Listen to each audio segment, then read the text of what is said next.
and I can do my little speak. I can see the recording starting. So, welcome all to this Subject Overview and Scrutiny Committee 3 meeting, which, due to government advice to the public to practice social distancing, will be held virtually with committee members and officers accessing the meeting from remote locations. The meeting is being recorded and will be available via the Council's website to be viewed subsequently. Please can everyone ensure that all mobile phones are switched off or to silent mode. Members will have received an electronic copy of the agenda on Thursday, the 18th of November, I can see November there, 2021. For the record, the agenda can be viewed on the Council's website. Members and officers will be speaking at various points during the meeting, and those speaking may switch their cameras on at that point. But I would ask that, with the exception of myself as chairperson, at all other times, you keep your cameras and microphones switched off. This will help minimize any background noise and interference and to ensure the connection remains as stable as possible. Please do not use your microphone until I invite you to do so. That was bold and underlined, so make sure that we carry on with that.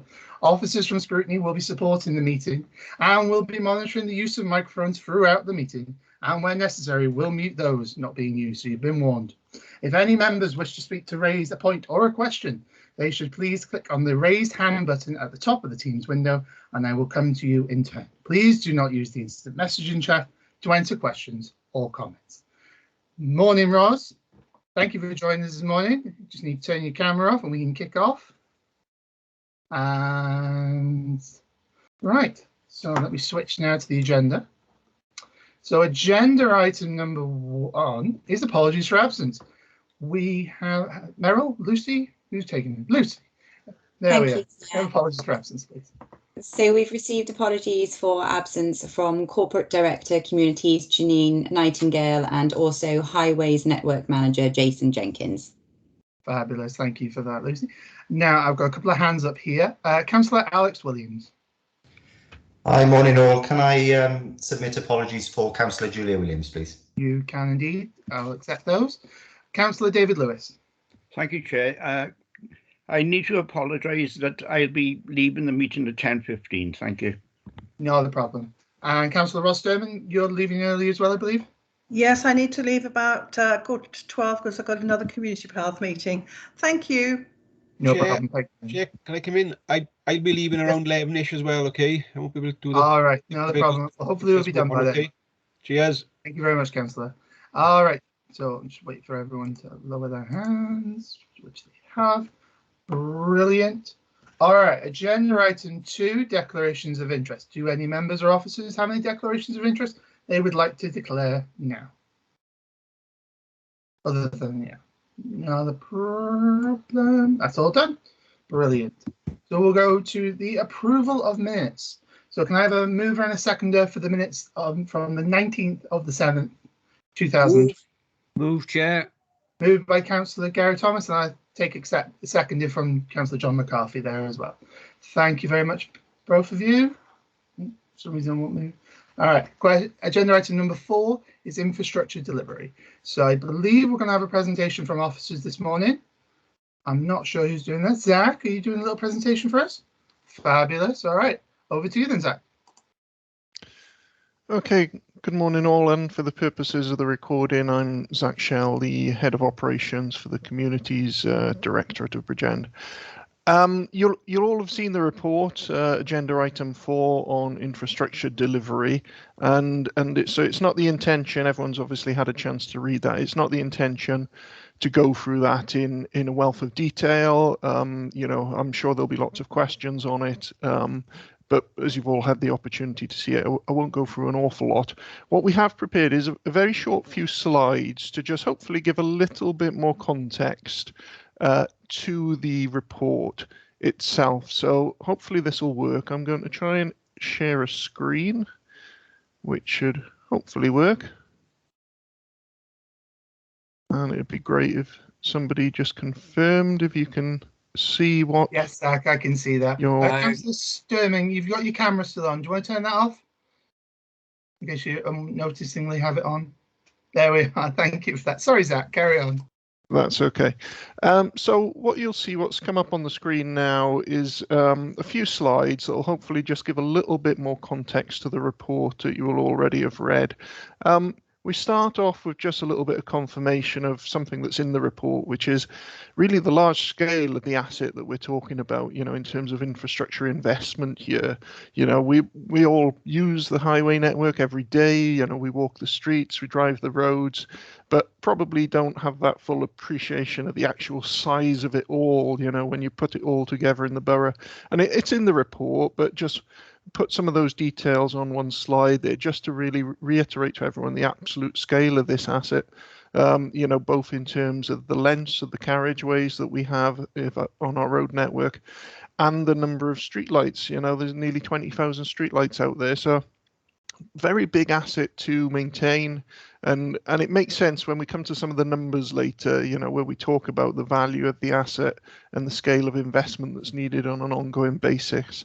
It just gives some context to that scale that we're talking about. The report also talks quite a bit about the classified road network and the unclassified road network. And I just wanted to make sure that for everyone's clarity, what we're talking about here when we're talking about the A's, B's and C roads and then the unclassified network. So our A roads, our B roads, our C roads, these are the classified network roads and are shown here on this diagram. I'll just zoom in a little bit. And so they really are the through roads, the connecting roads, and the ones that are coloured in there are all of the classified road networks.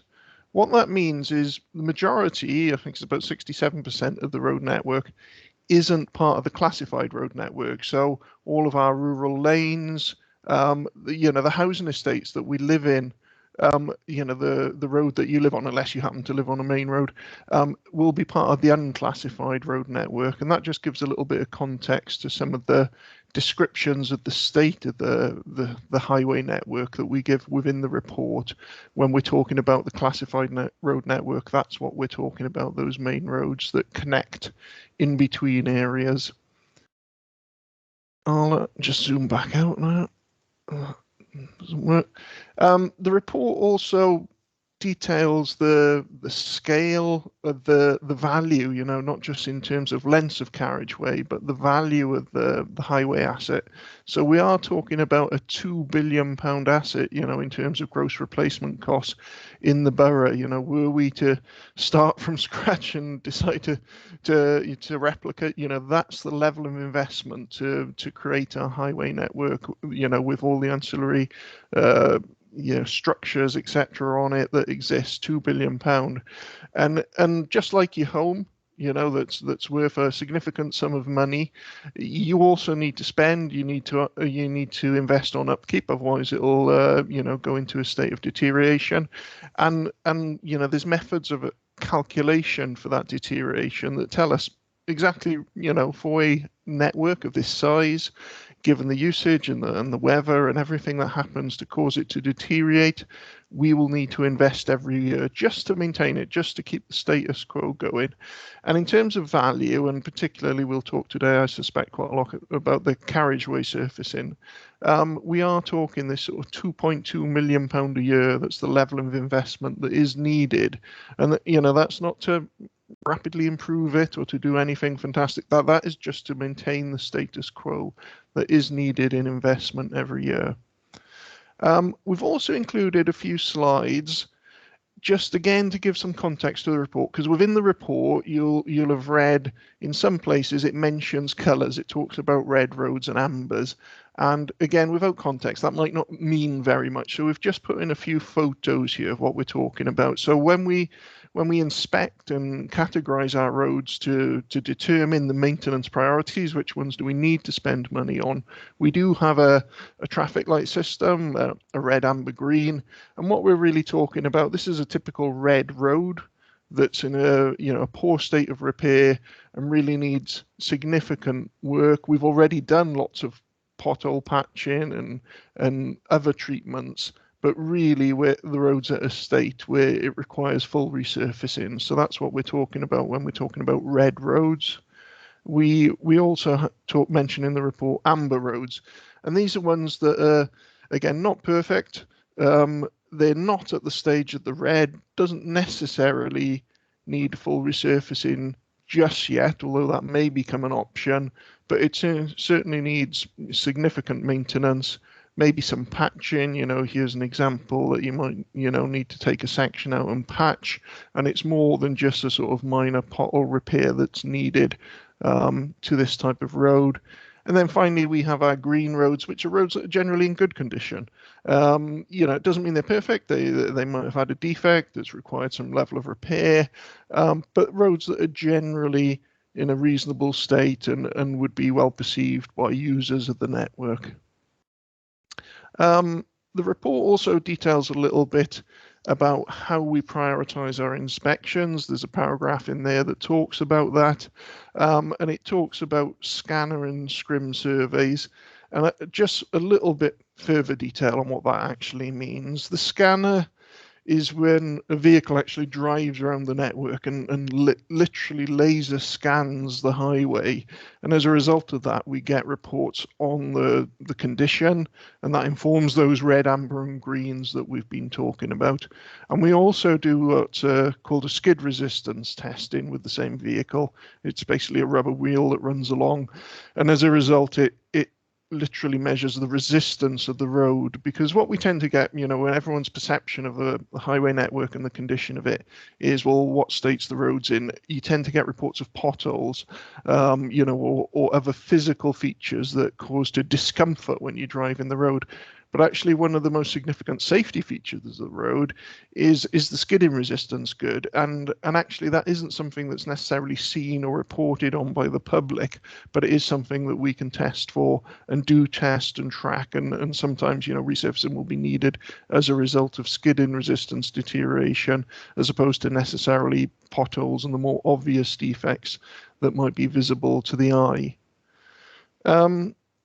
We talk in the report about how we're stacking up compared to other authorities in Wales, and certainly on the classified road network, where we're able to have a good historic record, we are doing reasonably well. We're quite stable. We've had a level of investment that between BCBC capital, between Welsh Government borrowing, LGBI borrowing, and Welsh Government, more recently Welsh Government grants, has enabled us to maintain the network at a reasonable state, and as the report touches on, keeps us a little bit ahead of the All Wales average in terms of the classified network.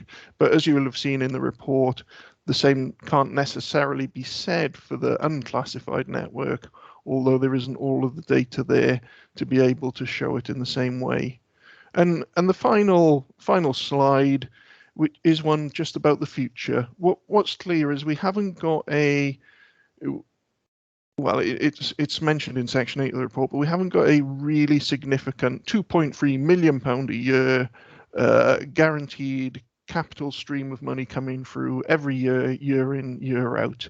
And what this slide tries to show is, well, if we don't have either Welsh Government grants or an increased internal capital investment in the network, what happens to it? And what this demonstrates is what will happen over a period of 20 years. It doesn't look like a really radical draft, but when you think about it, it is quite significant. If we were to just invest our basic core level of budget that we do have available to us, what you would see is those red roads, the one that we saw the picture of earlier, turning into up to 20% of the borough's roads, which would be really significant. The amber ones that need significant work, taking us up to the 50%, and only 50% of the network actually being in a good condition, which is something that would make the borough really unattractive. It would discourage inward investment. It wouldn't be a nice place to live and drive around. And so something that for us as officers, and I'm sure for all, something that must be avoided at all costs. So we do need that level of investment, which I'm sure will end to some of the discussion going forward. I'll stop sharing there. Okay, hopefully that's gone off now for everyone. I won't say too much more on the report now. I think, there's plenty more I could talk about, but it's all in that report, and I'm sure there'll be lots of questions, Chair. So I think, unless there's anything else, we'll hand back to yourself. I can see Councillor Baldwin's got his hand up, and I'll wait for the questions to come in. Fabulous. Thank you for that, Zach. I like presentations that are short, so well done. Councillor Baldwin, you want to speak? Yes, thank you, Chair. Let me just lower my hand so we don't end up with a legacy. Yeah, and I just want to thank officers for that report today, and sorry for the benefit of the recording. I am Councillor Stuart Baldwin, and I'm the Cabinet Member for Communities. I just want to point out, while we talk about assets in the report, I think we all pretty much recognise that this sort of asset is always a liability, because these aren't things that grow in value. They're always depreciation. So there's an ongoing constant investment that's required to keep them to a standard, and an even bigger investment that's required to take them to a better standard, just so that people don't think that we are sitting on assets when it comes to roadways. They're an asset and they get us places, but they're a liability in the fact that they cost us money to improve them and keep them to a standard. But that was pretty much it, and just again to thank officers, and just looking forward to the discussion and the questions that come forward from the committee today. Thank you, Chair. Thank you very much, Councillor Baldwin. Yes, thank you, officers, for the report this morning. My first question here is Councillor Nora Clark. You had a question about footways and repairments from utility companies? Thank you, Chair. Yes, my question is regarding pavements and paved pavements. I don't particularly want to be parochial, but as you're probably aware, in Porthcawl we've got quite a lot of paving stones on our pavements. And what we have, a problem that we've got, is that builders come along and to revamp old, well, basically bungalows, I guess, to revamp old bungalows, to bring them up to the 21st century. And what we have are builders going onto the pavements with heavy equipment, lorries leaving heavy bricks, etc. on pavements. And what we end up with is broken pavements, and badly broken pavements, I may add. And then, of course, they go away and these pavements are left broken. And who has to repair them but BCBC? BCBC have to come along and they have to repair them.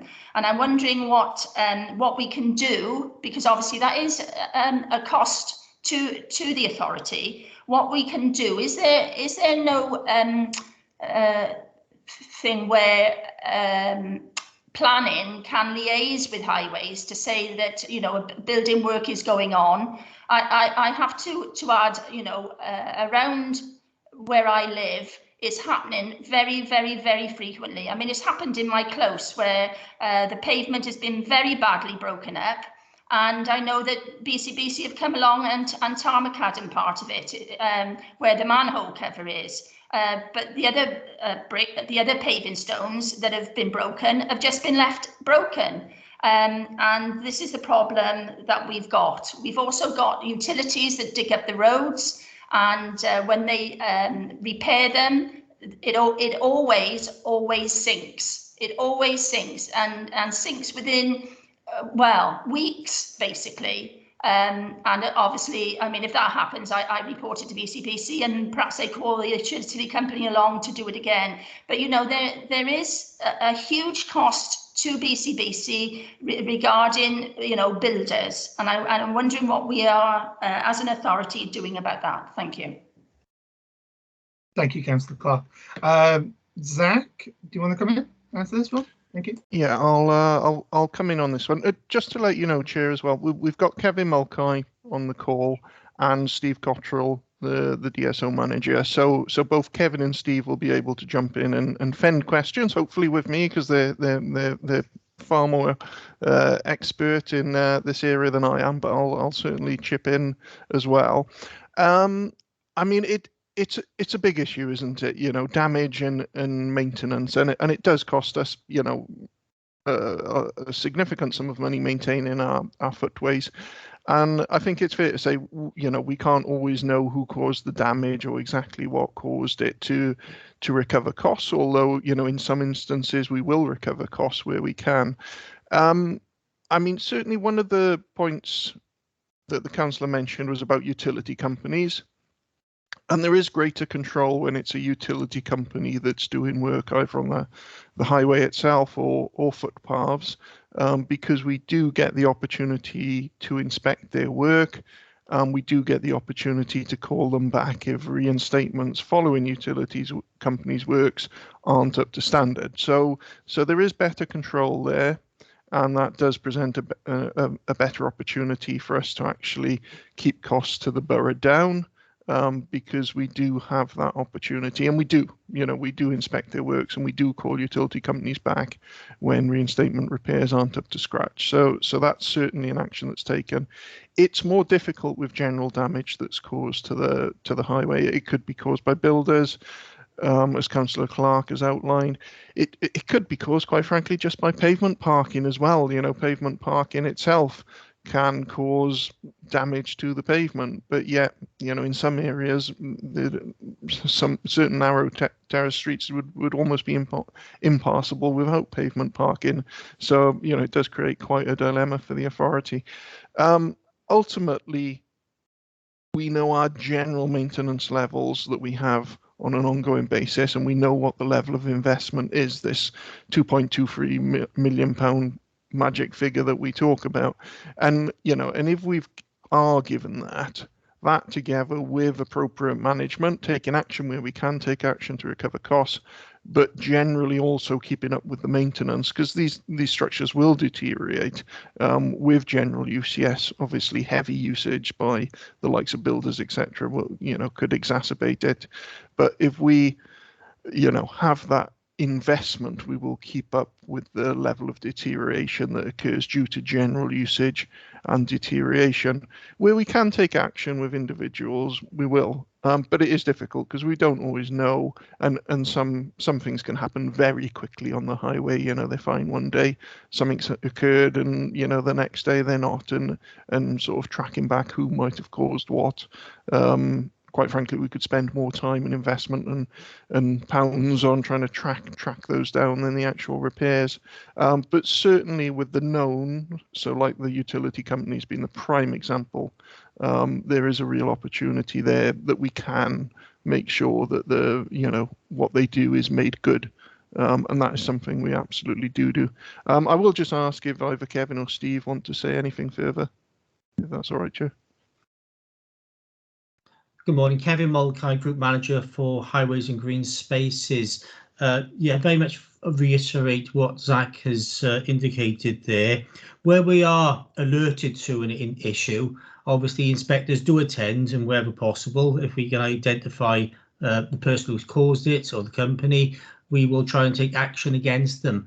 It is very much, so we have to be, advised of the issue. We can't be everywhere looking at everything at once. So that information coming back from members of the public and the councillors is very important to us.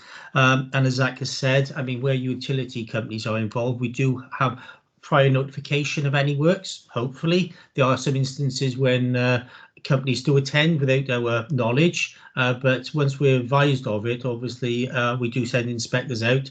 One is to make sure that they're acting appropriately within the highway, and any sort of excavations and reinstatements are carried out correctly.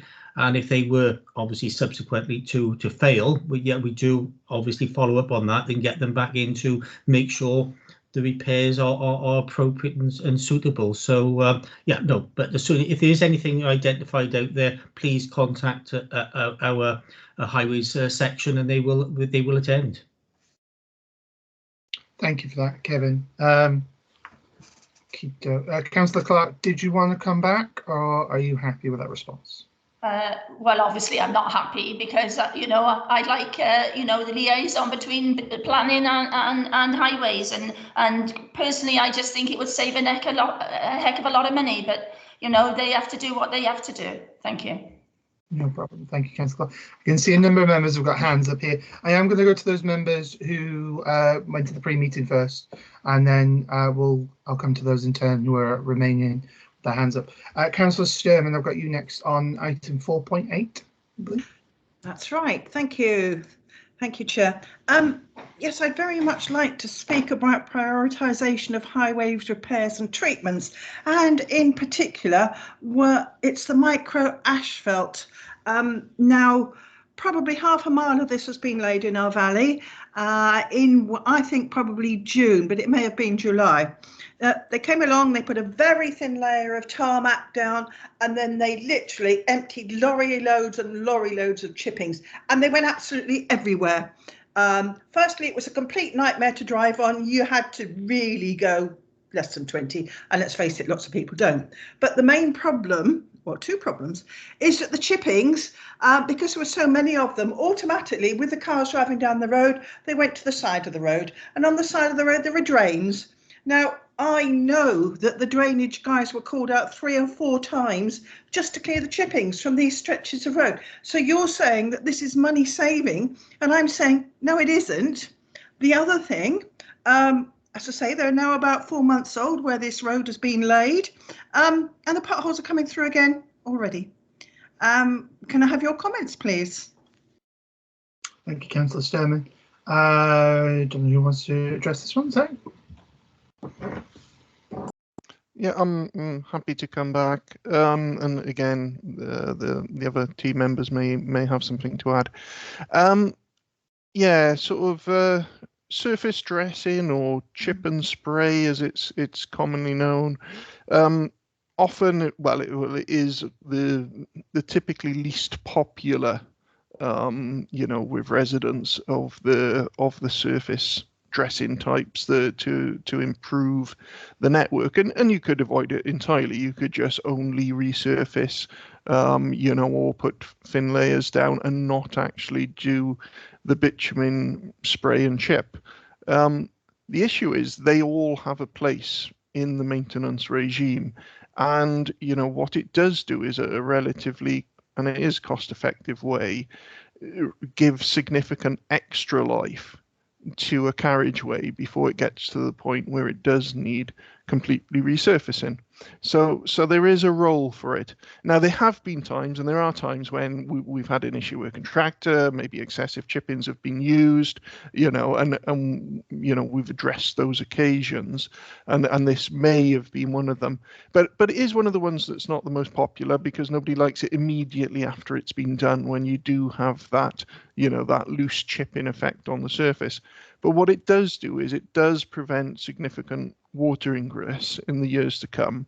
It does significantly extend the life of a road, and rather than spending tens of thousands on resurfacing immediately, which we typically won't have, we can't resurface everywhere, it buys significant extra time, years of extra time, might buy an extra 5 years in the overall surface before it needs replacement. It doesn't mean a pothole might not come back, and we'll still have to do a patch or fix a pothole. But in terms of the overall carriageway surfacing, it will add significant extra life. And water ingress, which is the main problem, on the carriageway as a whole, will be prevented for a significant period of time as a result of the chip and spray. So it is an important tool in the list of tools that we have to maintain the network, and one that we shouldn't avoid because it is somewhat less popular, although we do have to carefully manage it, and if we have excessive chip-ins going down, certainly take that up with contractors.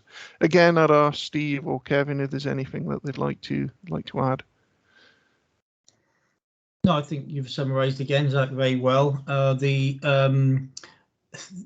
Where contractors, are, if the way they apply isn't appropriate, obviously we will take that up with the contractors. But they say it is widely used right across the UK. It does provides a very good low-cost treatment in regard of protecting that surface and restoring surface texture. So yeah, if there are where issues occur, we do take them up with the contractor. But as Zach says, they were initially, it isn't, how can I put it, the neatest looking intervention when it's first applied, because the amount of chippings that normally need to be swept from the surface initially but it soon settles down and it provides a very competent running surface and protection for the underlying asset.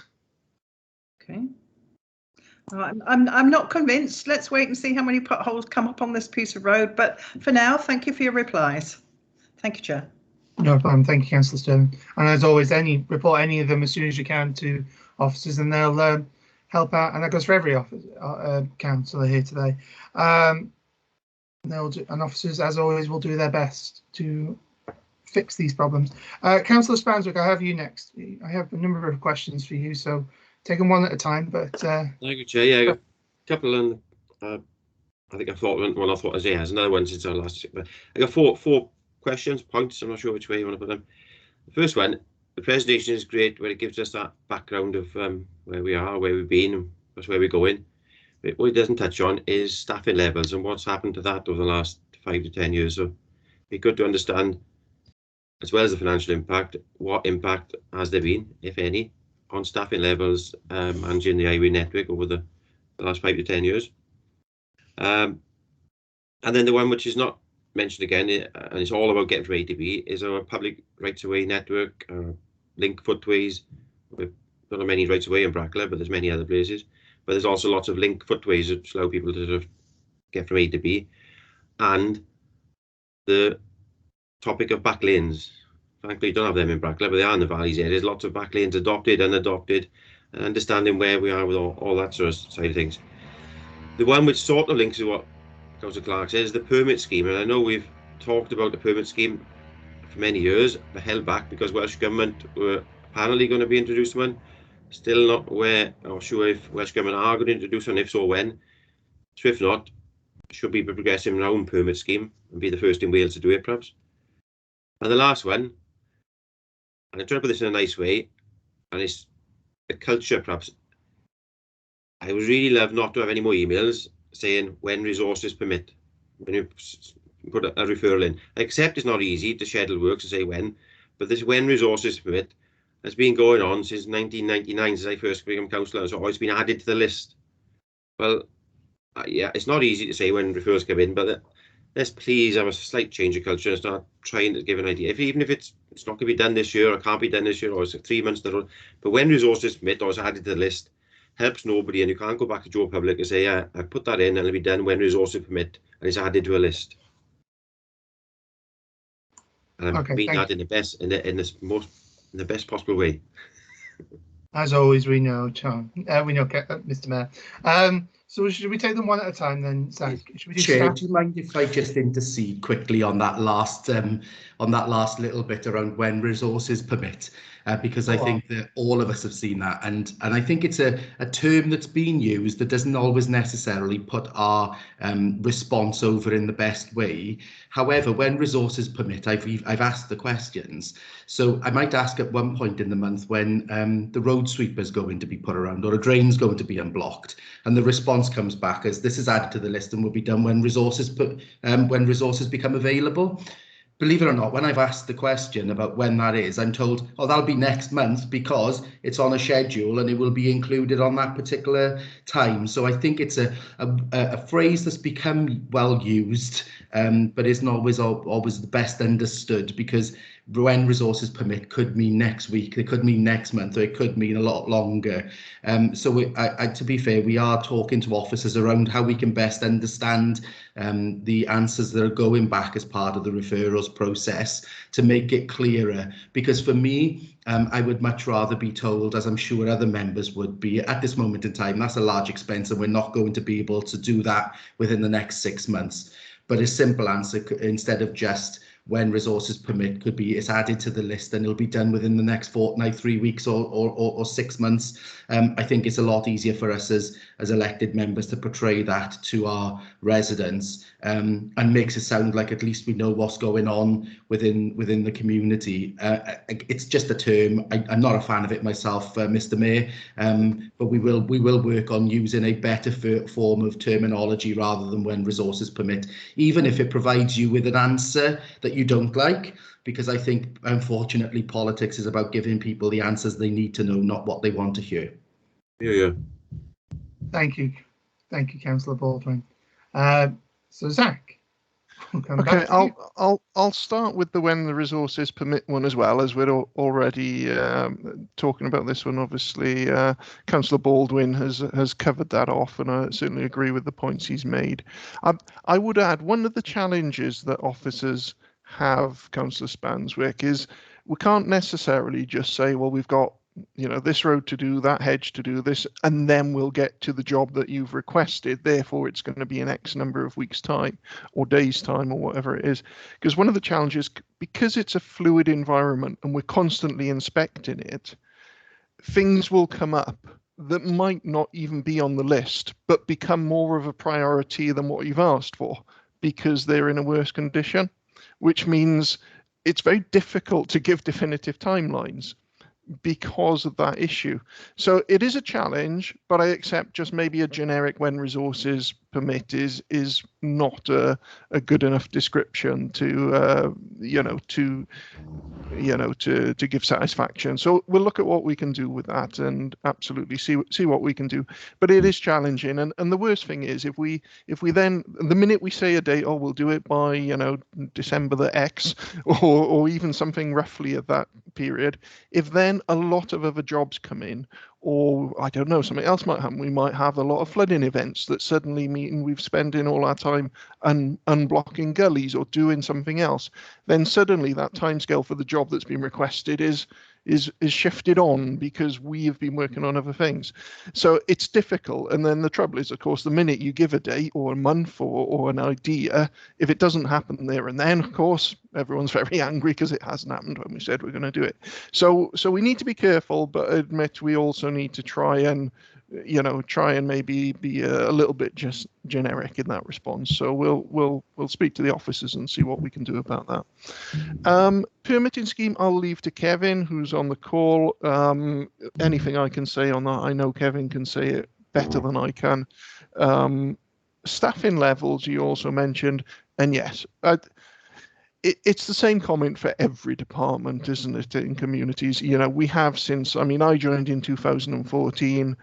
We certainly for a number of years were making, cut after cut to the highway section. Sometimes that was in the management tiers. Sometimes that was in the direct operations on the ground. It's the same story in all of the departments. Austerity has had that effect. So we have less staff, we've had less hazarding gangs, we've had, every team has been reduced in size over a number of years. What I would say is that the cabinet members certainly did in the last year, when we had some funding available through the Public Realm Fund, start to reinvest when there was an opportunity. And we did put on some extra funding and extra gangs in terms of the gully clearance work for flood prevention, which was really good to see because it was the first time in a number of years where we'd been able to reinvest. And we also put in an extra reed spray because the frequency of reed spraying had been reduced. So that was increased again this year. So we had not had the same cuts as we'd had in the past. And just in this last year, cabinet members, when some funding was available through the better than anticipated settlement the previous year, created a Public Realm Fund that meant a little bit was put back. But yes, generally the direction of travel has been reducing resources, both here as with everywhere else. What I would highlight with the highway resurfacing, we are talking, the day-to-day maintenance is done with our teams. The highway resurfacing, we're talking more there about contracted spend out. So for major resurfacing projects, it's about how much capital we got to then go out and spend in the marketplace, getting carriageways resurfaced, on significant scale. So that is less about what the MTFS effect is, but more about what the capital program effect is, compared to that 2.3 million. And in short, we've identified this 2.3 million is kind of what we need on a year-on-year basis. We've had that for the last couple of years. We've either had it or just slightly exceeded it. In the years prior to that, every year we were below the 2.3 million. Although we have, as the graphs I showed earlier, we have just about managed to hold our own in terms of that classified network maintenance. Although we know, because of that underinvestment, In the unclassified network, there has been a deterioration as a result, which is why, going forward, we're very much be putting the business cases together for that investment in the future. Rights of way and rear lanes and adopted areas. I mean, that touches on quite a number of areas. Obviously, rights of way themselves are, that's a separate section with its own maintenance budget. But again, it is a small maintenance budget. It is a very small budget. But we do, with actual rights of way, there's quite a lot of onus on landowners to maintain them as well. And our teams work with those landowners to maintain the rights of way networks. With regard to your connecting routes and rear lanes, many of those are unadopted in the boroughs, as I'm sure you're aware, Councillor Spanswick, and again that can be quite contentious because it's something the public use, often perceived as being a local authority maintenance issue, but ultimately if something is unadopted, and for rear lanes, for example, that's the majority of the rear lanes in the borough. The vast majority of them are unadopted. We are not going to be going in there to maintain unadopted areas.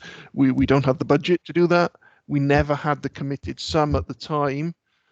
Because when a new network is created by a developer, we get committed sums that help fund future funding for a large period of time. We won't have had committed sums. They won't necessarily be designed to any appropriate standard of maintenance. And so, they are what they are. They are the unadopted network that we don't maintain. And unless somebody came along and gave me a large cash injection, which then I'd happily spend it on that network, that is the situation. What I would say is Welsh Government have recently started putting out an annual pot that we can bid into. It was small scale and tentative, to start bringing some areas up to an adoptable standard. They did it as a trial this year, and we did bid for a roadway. There's for those that know it, Ynys Las in Porthcawl. It's an area. It's not a rear network. It's actually a frontage area, a small area road network surrounded by bungalows and houses that we are bringing up to an adoptable standard. And we're doing it through Welsh Government funding. And once we've done that work, we will then adopt the road and maintain it in the usual way. But there are hundreds of roads out there that are unadopted and even more rear lanes. So, it really will be a case of, picking the ones that will give us most benefit as we go forward to bid to Welsh Government to bring up to an adoptable standard as we move forward. But, we being realistic about this is a relatively small amount of money compared to the entirety of the unadopted network that exists. I'll bring in Kevin for the permit scheme question, if I may. Yeah, all I can really say on the permit scheme is that it hasn't dropped. We are still going forward. We're still in dialogue with Welsh Government, moving that forward. So again, we're just moving that dialogue on to try and arrive at a scheme that might be that we might be able to adopt within Bridgend and it's acceptable to Welsh Government. But that is still ongoing, very much part of our work that's happening. Thank you for that, Kevin and Zach. Mr. Mayor, you want to come back? Only two things. The staffing levels one, I would have liked to see some in the report or some figures. I may be totally wrong on this, but I sense that maybe the highways hasn't suffered as bad as other parts of maybe Community Directorate in staffing cuts. So I'd like to have seen some actual figures, numbers, but I may be wrong on that. And the link footways, backlinks, I just don't know what we're going to do if there isn't a budget. You go 10, 15, 20 years on the road. What happened? These link footways are important for people getting to A to B and not walking on the sort of highways. And are we, even this day now, building new estates with link footways that are not going to be adopted? Because we haven't got the answer to the problem now, but I hope we're not building, or from a planning point of view, allowing more to be built and just compounding the problem. Okay, can I come back, Chair?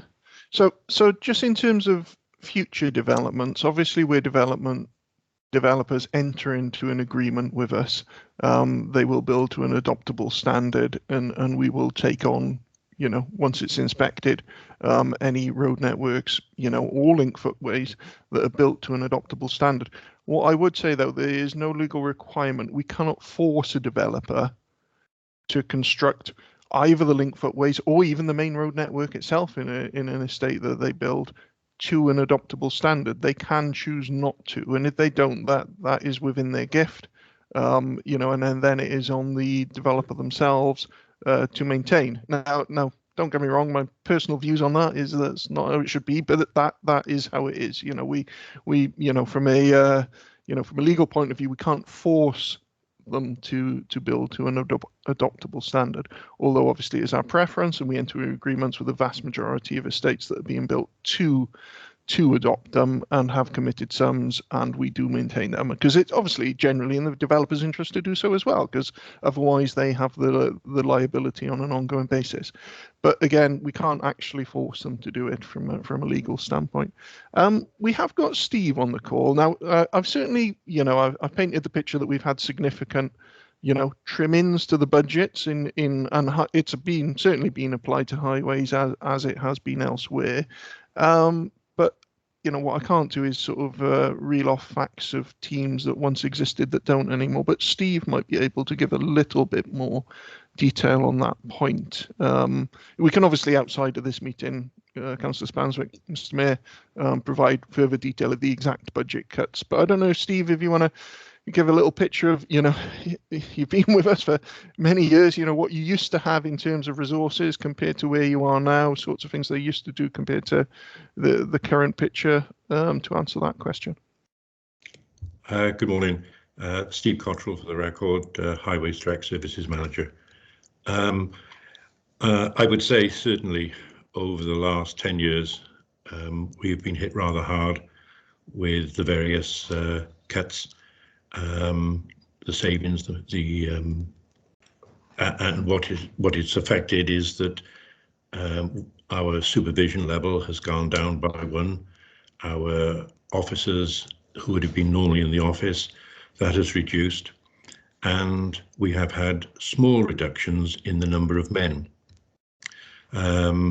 Luckily, with the introduction now back of the new gulling machine and 2 guys on that, we are now able to stay far better on top of the works with the drainage. But our big problem that we seem to be facing over the last couple of, 18 months, 2 years, possibly a little bit longer, has been able to get skilled labour.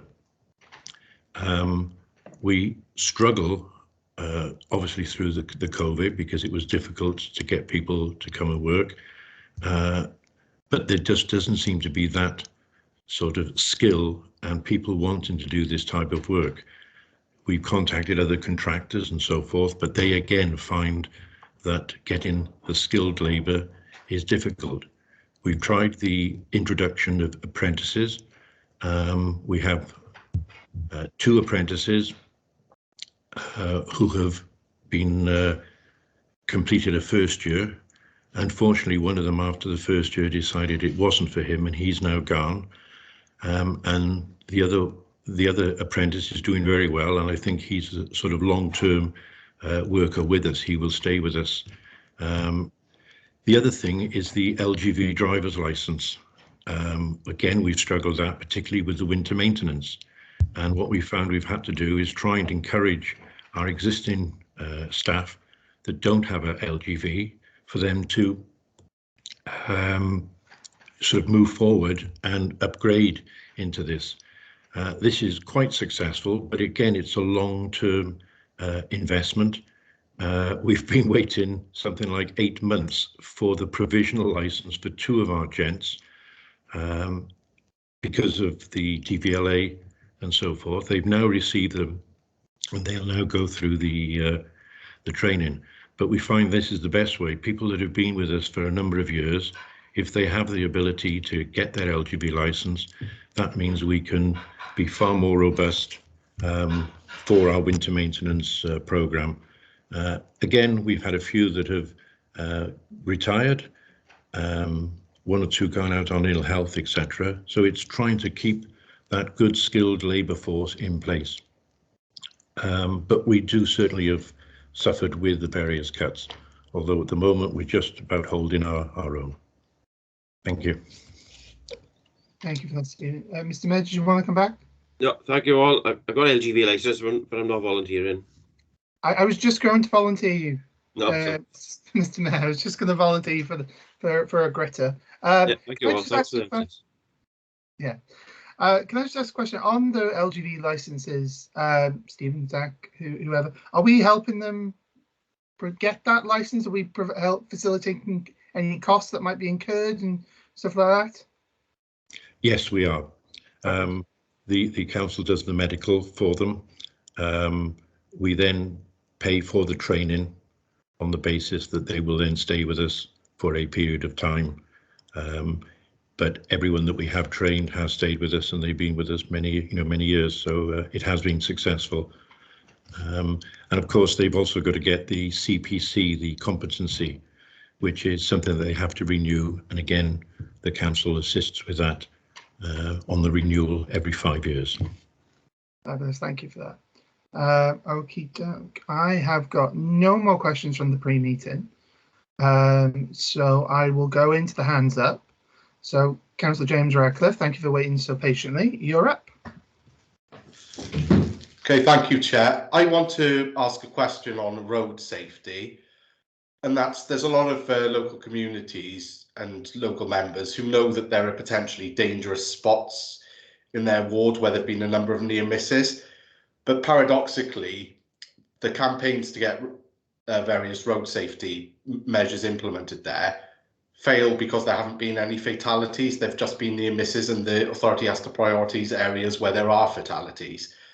My question is really, what scope is there to be able to shift resources and shift policy towards where we can prevent accidents rather than waiting for them to happen? And also, I'm aware that it's quite difficult to get the evidence that something's dangerous beyond local knowledge, so to speak. So what advice would you give to members in assisting local communities who want their roads to be made safer without having to wait for someone to die on those roads?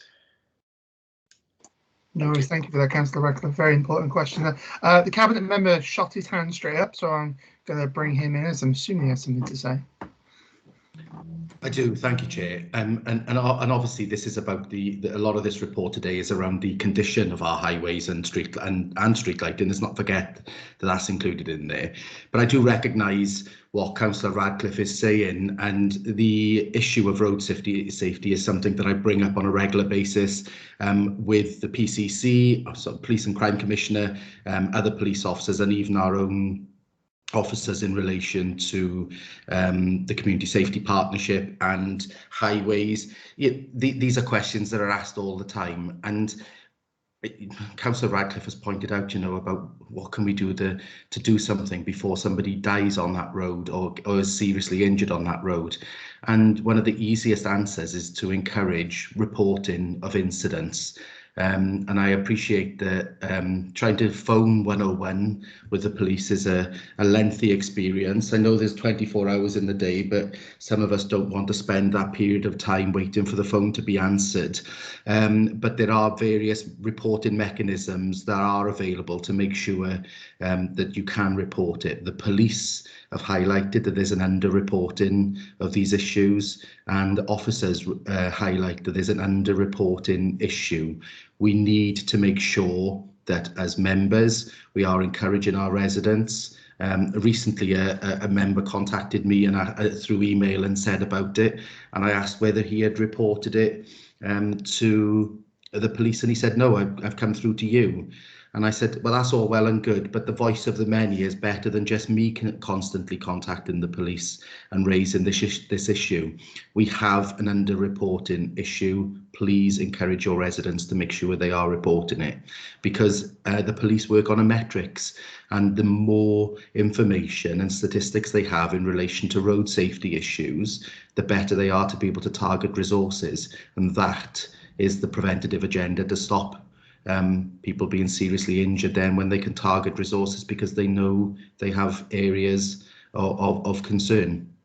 That's not to say that all areas can't be reported, because we all know that there's a perception of speed and various different things. I've sat in my house and I see cars going past and I wonder what speed they're going at, and yet when a survey was done, the average speed came back at around 34 miles per hour, which, although over the speed limit, doesn't feel like the speed that they're traveling up and down the road at. So sometimes the perception of speed is completely different to the actual speed. But again, I have to emphasize that people need to report these issues to make sure that it's on the radar.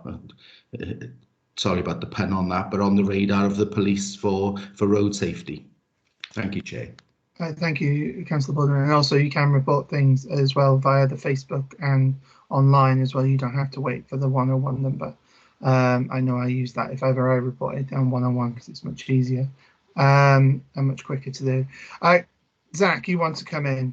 I'll bring you in. Yeah, so just in response to that point, firstly, I would say, the comment was that, the interventions or the money will only be spent, with his fatalities. Just to be clear, the criteria that scores towards, whether or not we get funding for road safety improvements is broader than just fatalities. It is recorded accidents that the police hold that does add to whether or not we get road safety funding from Welsh Government for interventions, but it's not purely fatalities. It is other incidents as well, other serious incidents and damage accidents that occur. So it's not just fatalities that attract funding, but it is, as Councillor Baldwin has highlighted, it is incumbent on everyone to report those incidents to the police. Otherwise, if they're not formally recorded,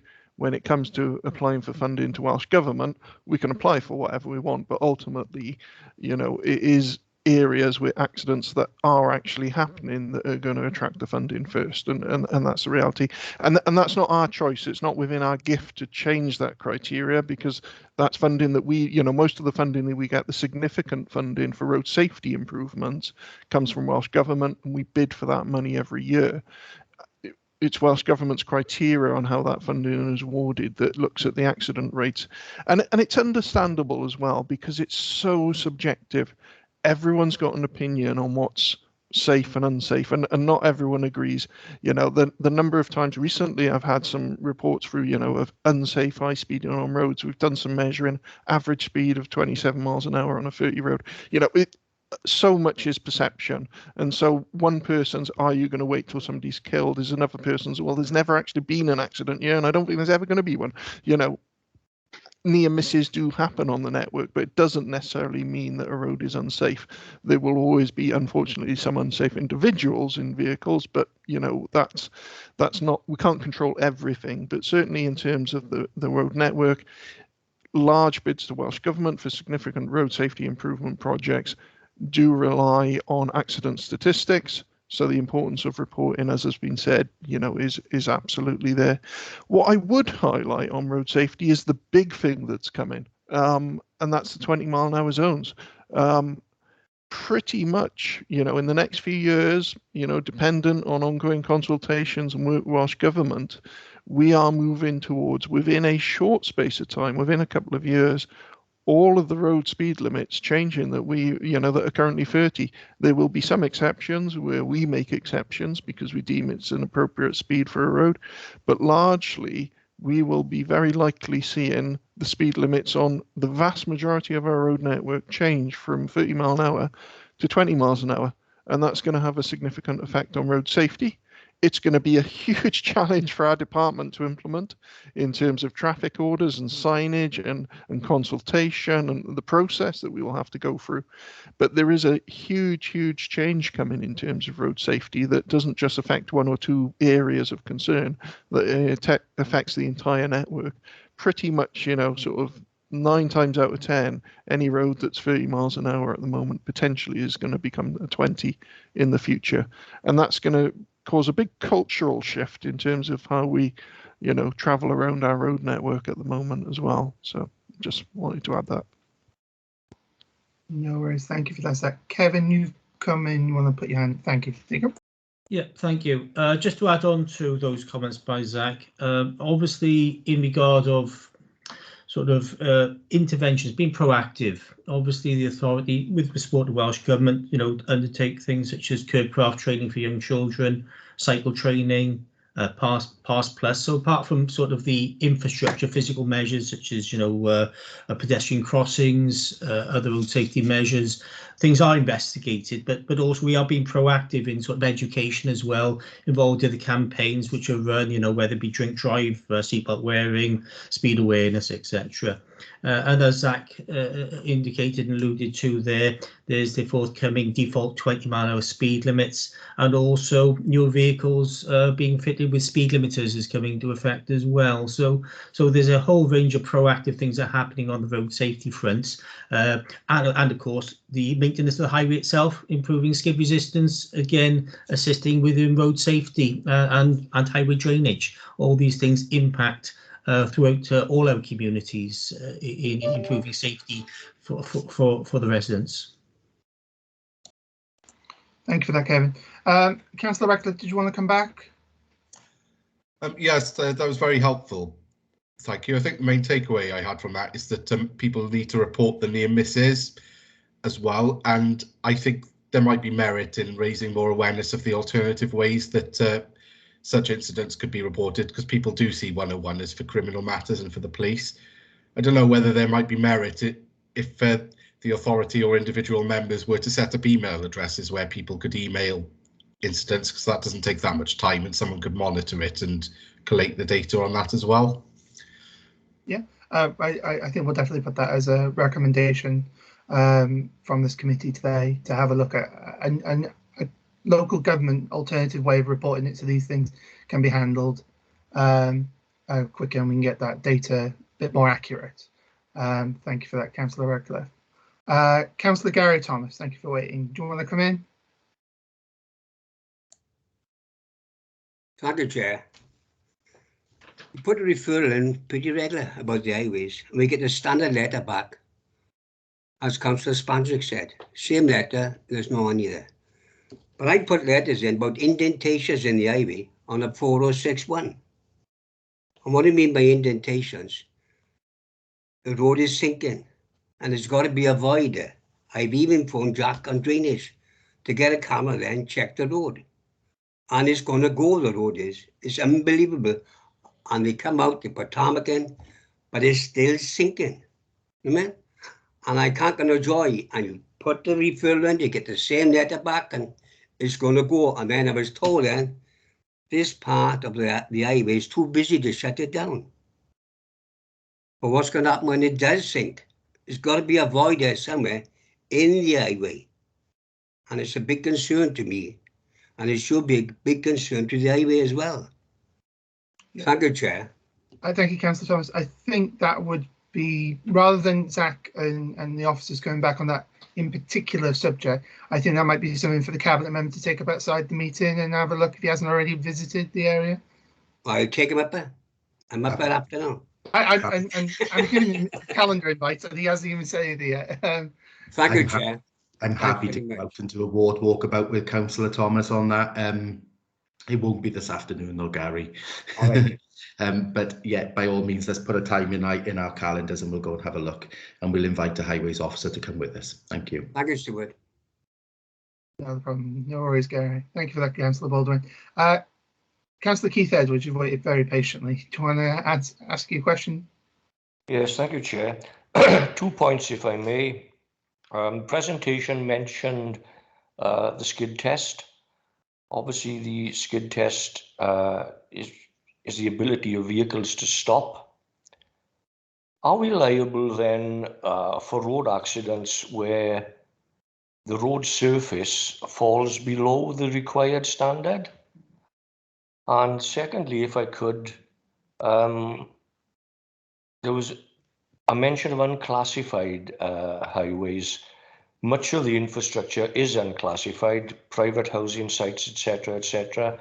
We do adopt them when they come up to a reasonable standard, but I'm continually being asked by members of the public where we have estates, private estates, which were built 50 years ago.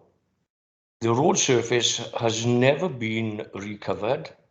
it's now eroded to such an extent where you can actually see the base layer coming through, and yet I get the same answer as Councillor Spanswick raised when funds become available.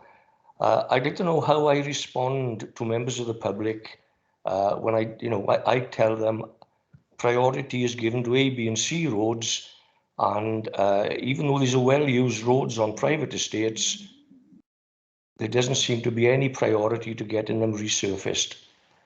Could I get an answer to those two questions, please, Chair?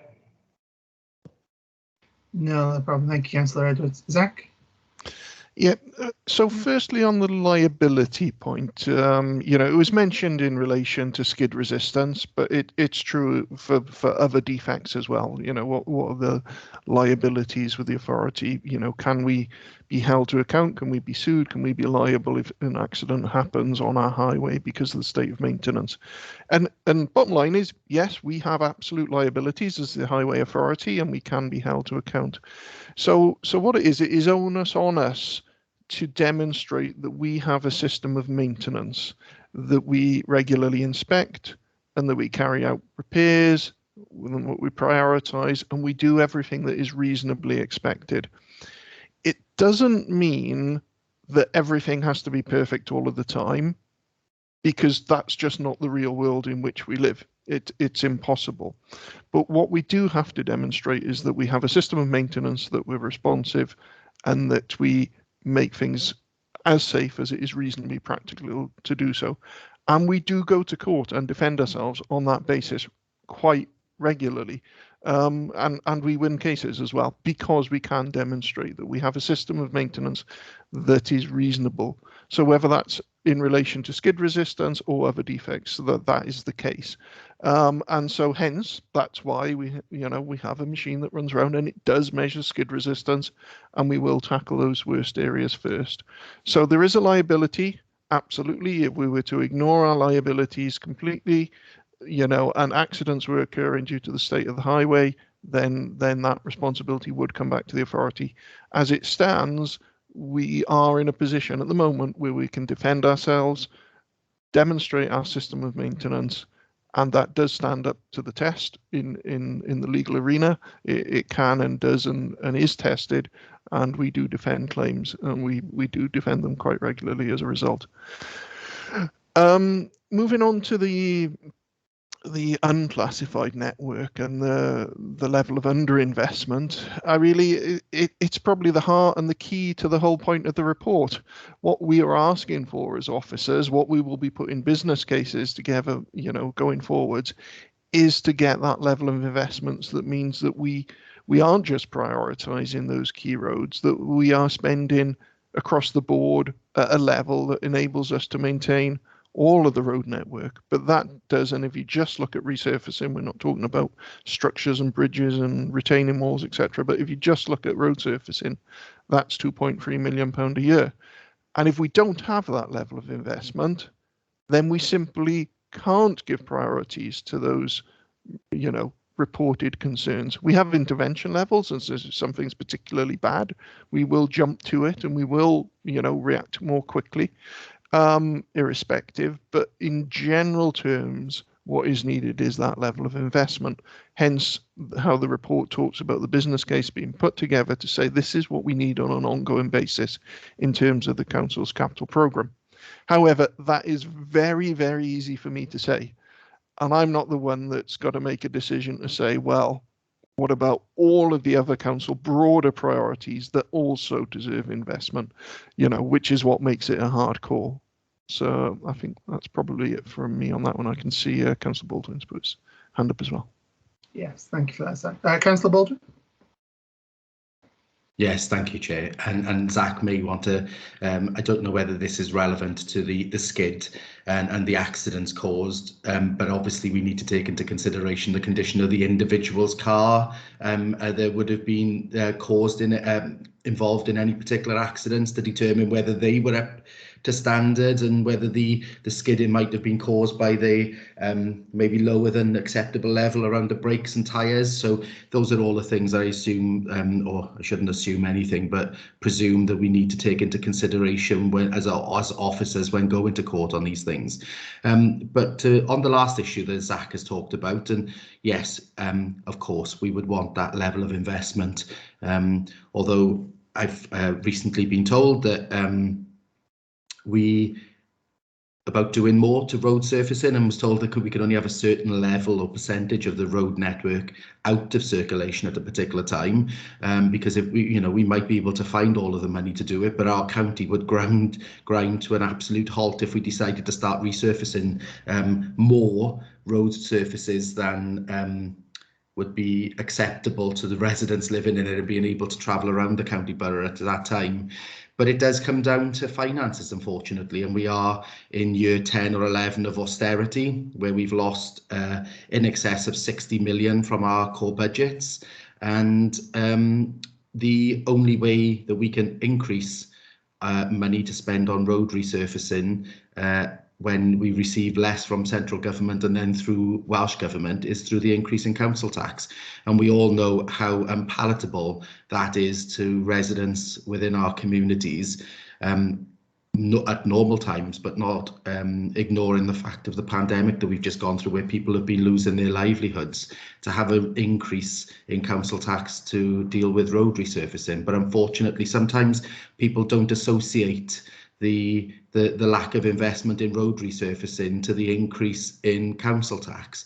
And these are all things that we need to carefully balance as Cabinet and as full council when making those decisions. And as Zach has pointed out, that's just one aspect of the Communities Directorate. There are various other areas of Communities Directorate that we consider, along with social services, education, and the Chief Executive's Department. All of those things are conflicting priorities that we all believe as Cabinet members that we think need to be invested in. So it is a difficult balancing act when it comes to it, and none of us want to put council tax up above what is considered to be a palatable level. So yeah, it's Chair, it's difficult. Thank you. No problem. Thank you for that, Councillor Baldwin. Councillor Keith Edwards, did you want to come back? Yes, if I may, Chair. Very interesting point there from Zach. If we have defended numerous cases, then I would assume we have lost some of those. And it would be interesting to see the figures relating to how much it's cost the authority in cases where we have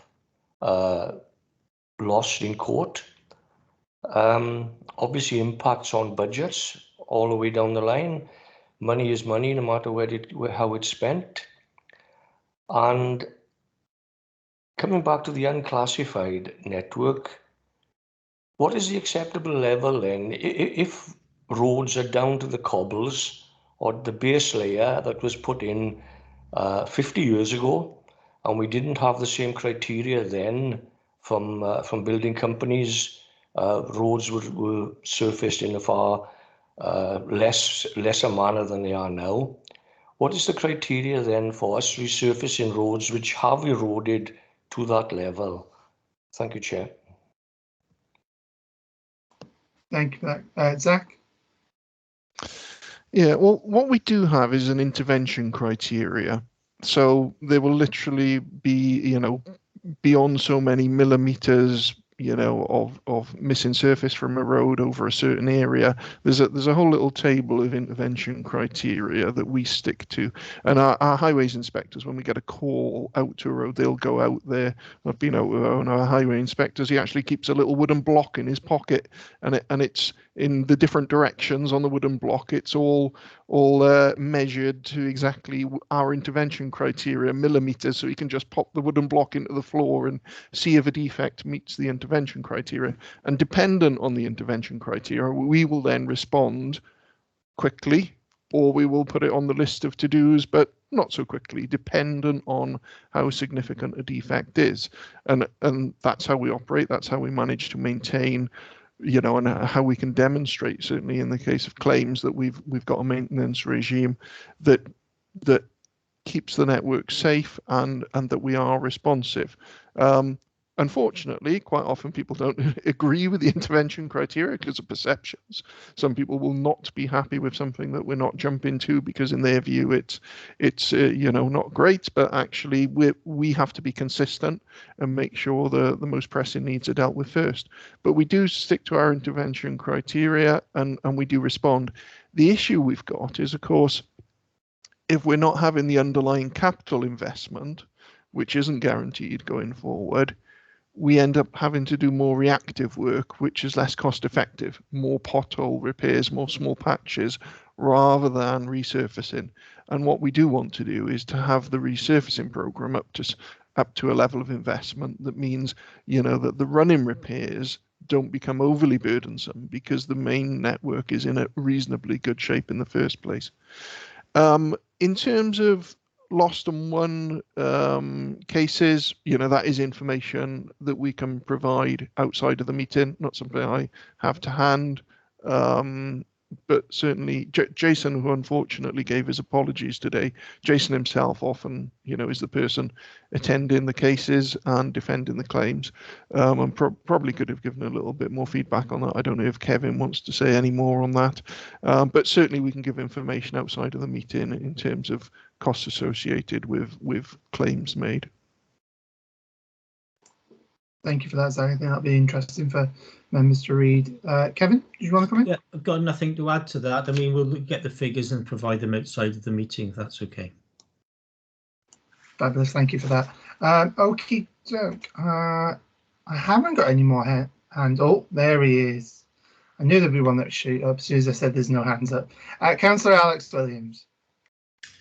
Thanks very much, Chair. Just to respond to what Zach has said about maybe reactive work and putting bids in on capital funding. I think pretty much he's put the nail on the head, really, and I acknowledge that there are competing priorities with all of the directorates, as Councillor Baldwin has rightly said, and clearly there's a priority on education and social services, which could be argued is at the expense of some of the more visible services within our county borough, but nevertheless, I do appreciate the reason why a priority has been put on social services and education.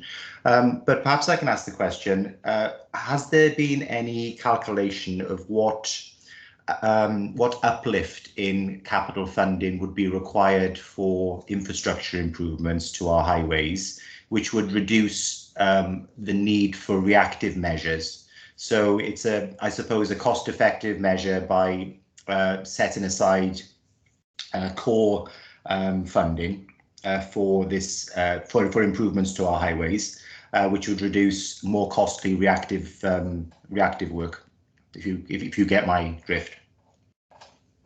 Yeah. So basically, how much money would we need to catch up with everything we need plus? Yeah. Has any calculation been given? In the bids which you will put forward for Cabinet's consideration and eventually for Council's consideration on what would be required to reduce the need for reactive measures? Yeah, no, absolutely. I mean that is the crux of the report itself. It is that 2.23 million per year. That is what we need. On top of our base budget to keep a pace with the level of deterioration in the network in terms of a resurfacing budget. Without that 2.23 million, what we will see is an ever increasing demand for reactive repairs that we frankly can't afford and won't be able to keep up with. And we'll come to that graph that I showed at the end of my presentation with a generally deteriorating network. So if we want to avoid that future, yeah, it's absolutely calculated to within an inch of its life, and it's 2.23 million a year. That's for the carriageway network for resurfacing programs. Okay. Did you want to come back, Councillor Williams?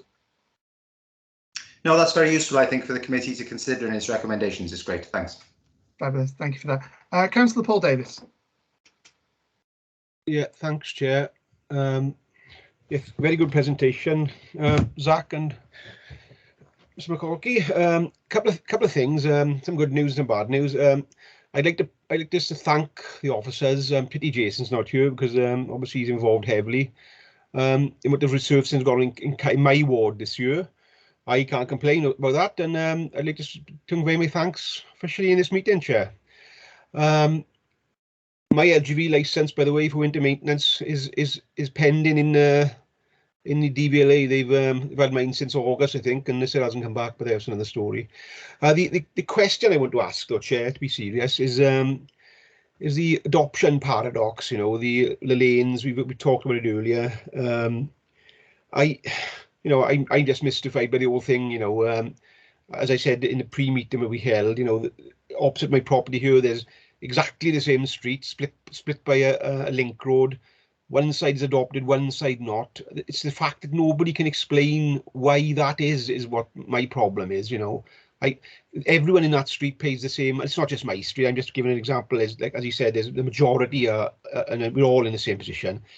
How do you explain to somebody in one half of the street that I can't get anything done at the rear of their property when in the other street you can? And obviously they pay the same or virtually the same council tax. It's very difficult for a member, any member. The other problem I got, we've all had problems with the drains in unadopted lanes. Okay, now these drains were obviously constructed by previous authorities, I guess, you know, Orgu or Midglam or whoever, you know. Those assets, as far as I can see, you know, were all transferred to this authority in the mergers. I don't see how now a gully that happens to sit in an adopted lane, you know, we can't pick and choose which asset we want. You know, we took the town hall. Who's happy to take that, but we're not happy to take a gully that's blocked, you know, in the back of a lane because it happens to be unadopted. You know, Orgu, there's actually covers which are in these lanes with MDUC or Maesteg Urban District Council on them, which we haven't adopted. Now, these were assets of Maesteg Town Council, which then subsequently, I believe, went to Orgu, which subsequently became BCBC. How we can wash our hands of these assets is a mystery to me, Chair. Well, the whole thing about adoption is a mystery. I suffer it not only as a councillor, in my day job as well, so it's doubly frustrating for me. So that's my question is, so can somebody answer why these lanes aren't adopted and why we haven't inherited all the assets held by previous authorities for the merger, Chair? Yes, no, I'm not sure. I'm going to get Zach. Zach, do you want to come in on this one? Okay, in terms of the adoption procedure, now, as we sit here today, you know, it's I wouldn't say straightforward. That's but it's clear. Certainly, the adoption procedure. You know, a developer comes in, if they're choosing to have the areas they're constructing adopted, they will enter into an agreement with us. The areas, the rear lanes, the frontage, you know, any connecting roads, everything that they're choosing to be adopted is constructed to an adoptable standard for us to adopt it, and also committed sums are given along with the adoption process, which means we get a sum of money which goes into our kitty as part of our maintenance budget for the coming years for that area, and it just goes into the overall kitty for maintenance for adopted areas. And that means that we know when we take things on that they've been constructed to a reasonable standard, and that we have had some money for that asset put into the authority's kitty to help with the maintenance of that asset for a number of years. That process is fairly straightforward, and generally speaking, the areas that are unadopted are A, not owned by the authority, and B, you know, never went through that process, and in most cases not constructed to an adoptable standard. The very specific point that you're making about areas that you believe were in an authority's ownership, whether it's a district council or something else, I think is a specific query that I'll take outside of the meeting, and we can look at maybe a few specific examples to see if we can give an actual answer to what historically may have happened in an area. But in terms of the process, you know, with adoptions as it stands, it's very simplistically, as I've outlined, fairly straightforward.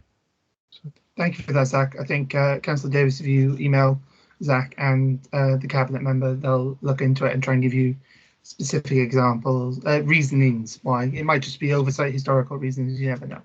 So just send that over to them and they'll help sort that out for you. At least give you answers. Only quickly, sure, that's going to be a very long list. You know, I know some lanes with street lights tarmac. You know, they seem to be, you know, to me adoptable. You know, or up to standard, but they're not. You know, and it's part of the same street virtually. You know, it ends here and begins. You know, they're all. It's baffling. You know. Yeah, and many, you know, developers would have put in lighting, tarmac, drainage. Doesn't mean that it was ever done to an adoptable standard or handed over to an authority. But what's interesting is the point that you made about areas that you believe were actually you know, under the control of an authority at some point. So maybe we can just target in an example and try and get to the bottom of one or two just to establish the principle of what might have happened historically. Was it actually ever in, you know, any authority control or not? So yeah, no worries. Okay, thanks, Chair. Thank you for that, Councillor Davis. Thank you for that, Zach. I have no hands up now, unless Councillor Davis wants to come back in. I'm assuming it's the legacy hand. He's just spoken.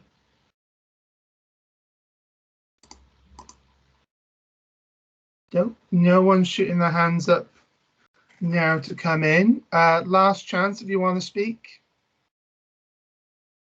Fabulous. Okie doke. Let's move back to the agenda now. So yes, thank you for coming today, Zach, Kevin, Councillor Baldwin, and Stephen. It was a very illuminating report, and I think very worthwhile one for the committee to consider there. So thank you very much for that. You are more than welcome to stay if you want and listen to us do our next bit of this meeting, but you're more than welcome to leave if you wish. Okay, thank you all. I'll leave now. Thank you. Goodbye. Thank you, Kevin. Yeah, thanks, Chair. Thanks, committee. Thank you, Councillor Baldwin. Well, let them leave then. I think they're gone. All right then. Should we do recommendations then? Meryl, Lucy, Tracy, who's doing recommendations today? Meryl. Hi, Chair. There we are. So obviously you've asked a lot of questions today and had relatively detailed answers. So I wouldn't think that you'd want to make recommendations on everything that's been discussed. But there were a couple of points, I think, at the time that you mentioned that you thought maybe they could be taken forward in the recommendations. Do we want to hear from members as to what they think the recommendations should be? I think so, yeah. Councillor Gary Thomas, you got your hand up. Thank you, Chair. There is one thing I'm baffled about.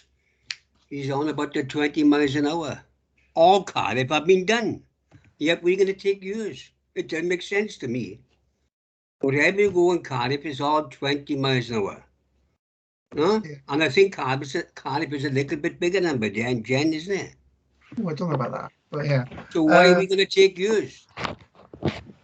Maybe we could ask for an update then on how we're getting on with that. I did send referral in. Yeah. And I said it's going to take a long time, but I don't know why it's going to take a long time. But Cardiff have done legal reason. I assume it'll be tied up in legal. I think, Chair, the process requires a number of street orders and the legal process. Maybe Cardiff has started earlier. We can't comment on that really, but we have a report. We do have a report on the work programme. It's up to the Welsh Government. But they've done Cardiff. Sponges have done as well. So. There is a report on the work programme for an update on the pavement parking in the future, which is also coming in. And maybe this is something the committee wants to put on their work programme for the future as well to look at. I think that's something we could add into the pavement parking as well. I think the two go hand in hand, and there'll be both very big legal issues for our legal department and highways department to manage. So I think go in the same one there. I think that would be the best. Councillor Nora Clark. Thanks, Chair. I just wanted to come in on the back of what Gary was saying about the 20 mile an hour situation. Is that I was up in Lampeter last week, and I have to say that, you know, a number of the villages, you know, when you travel around, are 20 miles an hour. So if, you know, Mid and North Wales can get their act together, then why can't we in South Wales get our act together? Okay, no problem. Thank you for that, Councillor Clark. Councillor Alex Williams. Thanks, Chair. Just following on from my contribution during the meeting, I think one of the overall strategic issues is a question of funding and the depreciation of our highways assets. So my suggestion, rather than commit to actually the £2.23 million of additional capital funding for this directorate, because that's a question for Cabinet and ultimately full council, the committee would be perfectly within its rights to ask for, I suppose, a further examination of the overall budgets, the capital funding programme, to potentially allow that uplift to happen. So what would be the broader ramifications across the other directorates, which would prevent that from happening or potentially allow it to happen? You know, Councillor Baldwin, I suppose, rightly said that due to ongoing austerity and 10 years of austerity, budgets have been affected severely, and that an increase of council tax may be necessary to fund the capital funding uplift required to prevent this depreciation from happening. However, from my perspective, that is not the only way in which we can release additional funding. There are clearly ways in which we can become more streamlined in the way in which we operate, especially within some of our backroom functions in the Chief Executive's Directorate, and there could be potentially other cost savings which could be made across other directorates. So I suppose in short, I'm asking for the Cabinet to examine basically the suggestion from the officers that a £2.23 million uplift in their capital funding programme is suggested, and for perhaps a further examination of what the cost savings would be. You know, Zach mentioned that there would be cost savings from that uplift in funding because the reactive measures which they take to fill in potholes, etc., would be reduced. So therefore, it could be a fact that it's a balanced budget. I don't know. That wasn't necessarily made clear within the report. I don't know whether the reduction in the reactive measures could mean that the £2.23 million uplift is, you know, basically even within the directorate. So I think we can ask for further clarity on that. Yes, that seems fine. Meryl's nodding her head, so she's got that. That's fine. No problem there, Councillor Williams. Councillor Spanswick, Mr. Mayor. Thank you, Chair. The two things. One, the staffing levels question. I think they skirted around a little bit. I don't want to pick holes in them, but I do generally think, luckily, the highways haven't suffered a great. The communities directorate has suffered, but I think the highways directorate, highways section maybe has been a little bit crafty in the way they've got around things, but I'm not sure what we get out of that. If you ask for us, you know, how many staff they lost, if any, which they have over the last 5 years, I'm not sure what that will achieve, but I wish they'd explained it a little bit more, perhaps, and put a bit more detail in the report on that, which just what gets me the question why they didn't. But the permit scheme, Kevin didn't really answer that one, because we've had probably 3 or 4 years now saying we're holding on because Welsh Government are looking at a scheme across Wales. Well, I think it's about time we get on with doing our own scheme, get Welsh Government to approve it, but do one for Bridgend, because I don't hear anything new coming out of Welsh Government saying there's going to be a national permit scheme. Kevin said he's working on it, but I'd like to recommend that we consider progressing a scheme in Bridgend, a permit scheme ASAP, because that is leading to a deterioration of the roads by developers getting away with things. Councillor Clark, you sound I like said I totally agree with what John is saying. I think, you know, we need to push this really, really hard. Yeah, no worries there. We'll put that as a recommendation for Cabinet and officers to look into. And right, I'm not getting any hands up. Obviously we had the one about from when James Councillor Radcliffe's question about the council doing more to make sure people are aware of how to report these speeding offences and near misses and stuff like that. Maybe looking into setting up our own sort of email hotline, or just advertising better the different ways rather than just the 101 number of how to report these near misses. So I think that was a recommendation as well. Yeah, I think an email hotline would be a good move. I think that would be a good one as well. Thank you, Councillor Sturman. I'm racking my brain. I can't think we had any more recommendations. We had Councillor Williams's, Councillor Radcliffe's. No, I'm not seeing anyone else with their hands up. Meryl, did you have anything else that we might have missed? I'm just checking back now, Chair. I don't think so.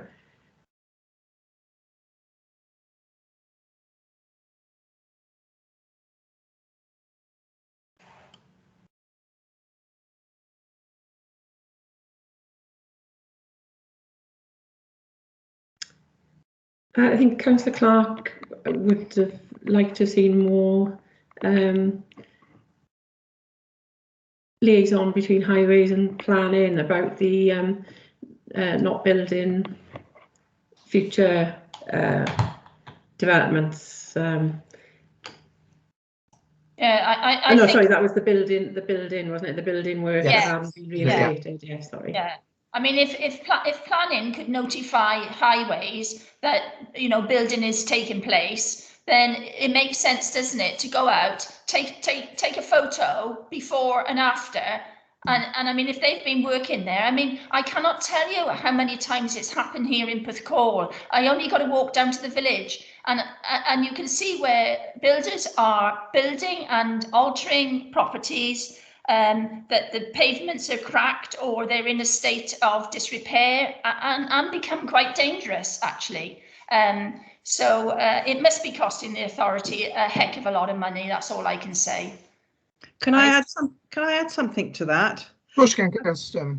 Thank you. I'm just wondering, because with all this building, quite often you have heavy lorries actually parking on the pavement. Now, nothing is done to stop this, and this is partly what's making the pavements sort of like disappear, if you know what I'm saying. And I wonder if we could emphasise that as well. Is there some sort of recommendation we could put forward as part of the permit? They do not park their heavy vehicles on site, and well, if it involves a pavement. I think that I totally agree, and I'm not just saying, just saying it, and I know it happens throughout the county borough, but of course our pavements are on sand, so there's nothing solid underneath. So of course anything heavy that goes on there, whether it's pavement parking with a car or anything heavy, the paving stones just crack because there's nothing solid underneath. Okay, yeah, thank you for that both. I think that is something that we can put into that they're carefully monitored while this building work is going on, if obviously resources, that famous saying, resources permit. But also I think that's something we can bring up when we have pavement parking coming into scrutiny, about how we're going to manage big vehicles like that and policing that. I think that would be an important point to make there as well. So Meryl's nodding slightly, so we've got that. I haven't got anything else. Anyone else want to make any more recommendations before we move on to the forward work programme? No? Okie doke. Right, thank you for that, Meryl. Should we go to the forward work programme now? And members. Thank you, Chair. Following on from the committee's consideration of the work programme at the last meeting, the updated forward work programme is attached as Appendix A. Members will remember from Council last week that December's Subject Overview and Scrutiny Committee meeting dates are being postponed to accord with the timing of the Welsh Government budget settlement to local authorities. So for this committee, that means that Subject Overview and Scrutiny Committee 3 has been postponed from the 16th of December to the 24th of January at 9:30 AM. Those appointments have been changed in members' diaries now, so you shouldn't have the December meeting in your calendars, and it's been replaced with a meeting on the 24th of January. The forward work programme will be included in the report to COSC with any updates from each meeting, and The recommendations monitoring action sheet to track responses to committee's recommendations from previous meetings is attached as Appendix B. And I'll hand back to you, Chair, for the recommendations which are set out in paragraph 9 on page 28. Thanks. Thank you very much. Just a question on the budget, Meryl, if you don't mind, before we move on to recommendation. For the MTFS in January, for all 3 scrutiny committees, are members allowed to attend all 3 if they so wish? And because some members might have ones, because obviously we're meant to only focus on the 3 directorates that we're meant to scrutinise, but just for members' clarity. For clarification, Chair, anybody can attend as an observer any of the meetings. However, it's down to the membership of each committee to ask the questions then on those areas of the budget. And obviously the corporate meeting at the end of the process will endorse the recommendations from all the committees for going forward to Cabinet. That's the process. Okay, no problem. Thank you for that, Meryl. Do any members have any questions on the forward work programme on Appendix A or Appendix B before we go to recommendations? No? Okay, can I have a mover and a seconder for the recommendations, please, committee? Move or second. There was about 3 people, so I think we got it covered there with Councillor McCarthy, Councillor Sterling and Councillor Thomas. Thank you very much. Right then, so I'll go back to the agenda now. All right, we have no urgent items on agenda item 6, so we can stop the recording. And I just wanted to say thank you.